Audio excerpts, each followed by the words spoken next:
Hello বন্ধুরা, দেখো গরুটার বাচ্চাটা কোথায় পড়ে গেছে, তার মা কিভাবে কান্না করছে। সত্যি খুব কষ্ট লাগছে দেখে, মানে আমার তো খুবই খারাপ লাগছে। জানি না তোমাদের কাছে কেমন লাগছে, আমার খুব খারাপ লাগে। তার বাচ্চা কিভাবে, তার মা কিভাবে কান্নাকাটি করছে দুজনে, কিন্তু এখানে হেল্প করার মতো কাউকেই দেখছি না। জানি না কে ওদেরকে বাচ্চাটাকে বাঁচাবে। তো চলে এসেছে এক দাদা ভাই, মনে হচ্ছে একে হেল্প করতে আসছে। তো বাচ্চাটাকে হেল্প করতে মাও দেখে একটু খুশি হয়ে গেছে।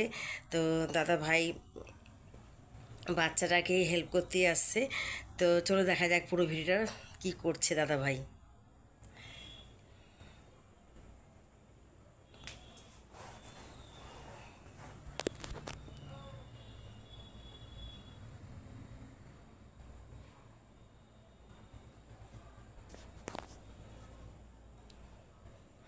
খুবই অসাধারণ, খুবই দারুণ ভিডিও বন্ধুরা। দেখো বাচ্চাটাকে কি সুন্দরভাবে দাদাভাই তার মার কাছে দিয়ে দিয়েছে। মা দেখে, বাচ্চা দেখে খুবই খুশি হয়ে গেছে। তা বাচ্চা নিয়ে দেখো মা কি সুন্দর চলে যাচ্ছে। তো টাটা বাই বাই। ভিডিওটা কেমন লাগলো অবশ্যই